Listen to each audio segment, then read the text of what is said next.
I think this is one question that, in many ways, I think a lot of people will feel is sort of remote. Like, what does that have to do with me?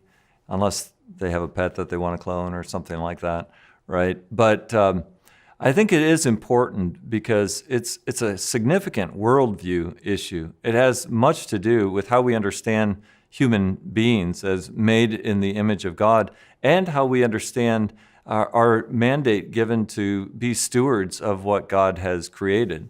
So when we talk about cloning, also referred to as somatic cell nuclear transfer, I think this is important because when people hear about cloning and are asked whether they think that we should clone human beings, the overwhelming answer is no.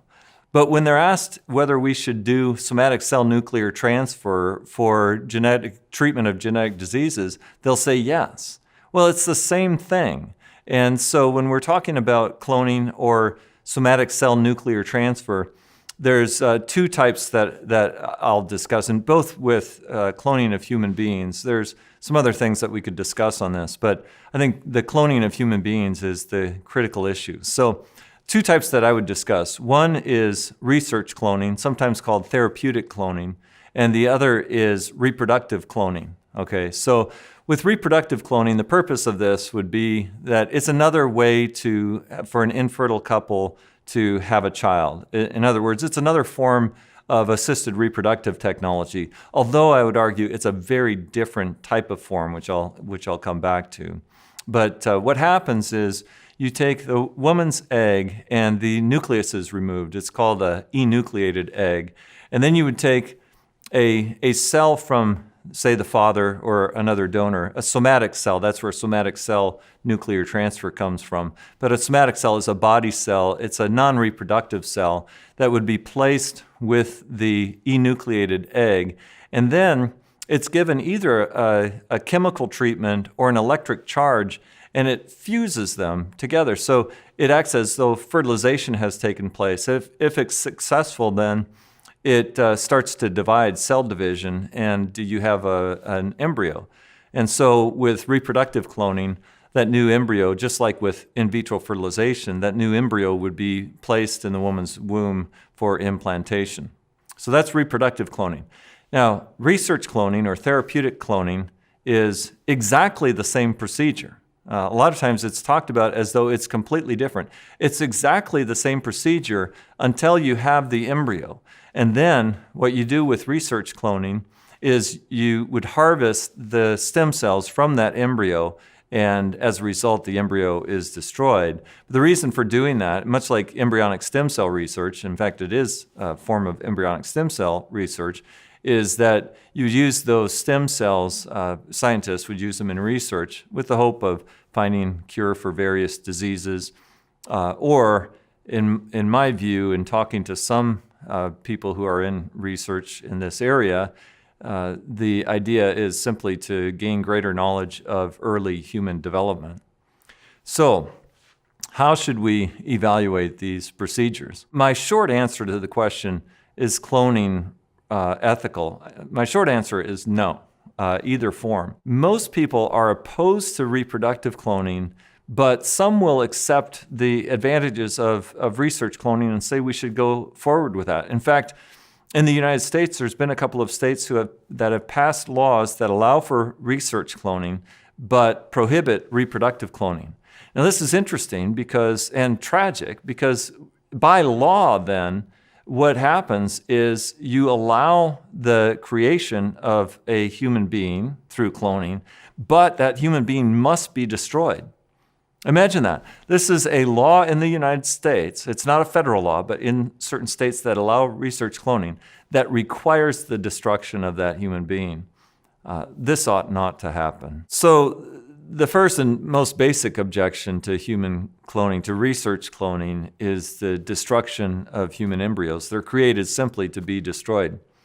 Now, when it comes to reproductive cloning, there are still problems with risk on human lives and destruction, because in animal trials, one might think of the great success of Dolly the sheep, which was 2 decades ago, Well, that success came only after failed attempts, well over 200, I think it was 267 failed attempts at cloning before that successful attempt. And when it comes to human beings, then are we really ready to allow for the death of so many human embryos, the destruction of embryos in clinical trials before we perfect this technique? And even if we do, the risks that are there in animal trials, again, you've had risks of deformed animals, of all kinds of things like that. Are we willing to risk those things? And we might ask ourselves, are we even in a place where we can be willing to risk those things? I mean, after all, we're not risking something on ourselves, we're risking something for someone else who has no consent in the matter because consent can't be obtained because they haven't even been created yet.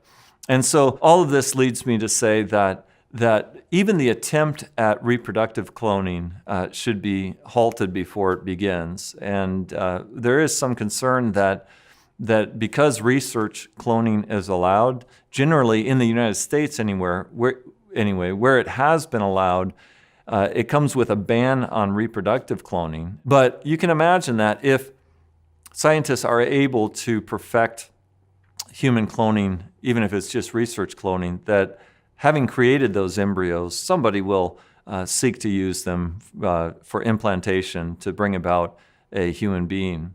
We wouldn't know for years what potential implications that human being might bear because of our interest in cloning.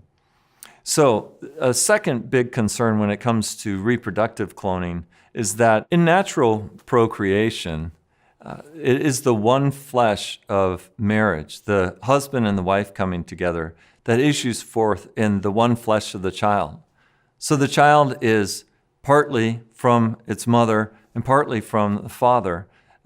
Neither one of them completely, but here is a unique, distinct individual. And in various forms of assisted reproductive technologies, this can be maintained, but it's different with reproductive cloning.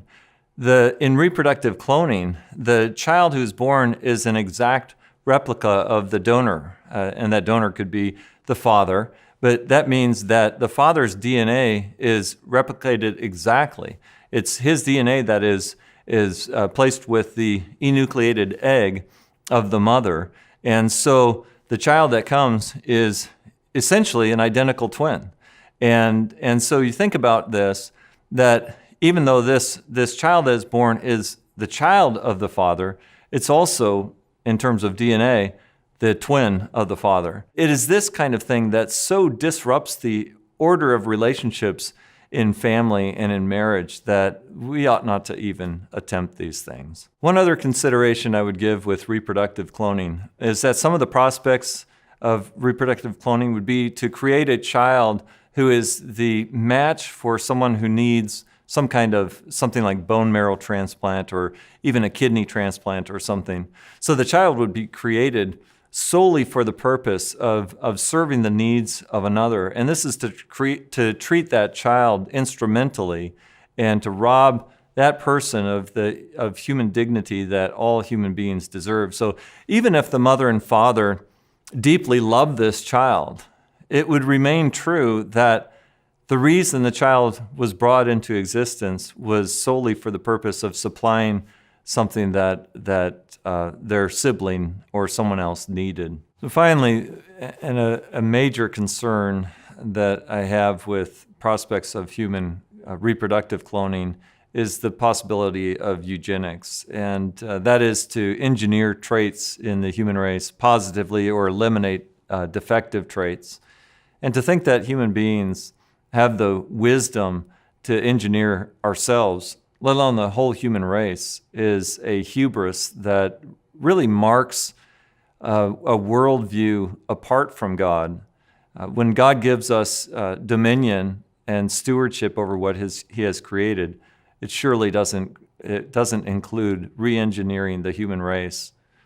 Only God has sovereignty and wisdom to create as He will. Thanks for watching Honest Answers. Don't forget to subscribe to find out the answer to next Wednesday's question.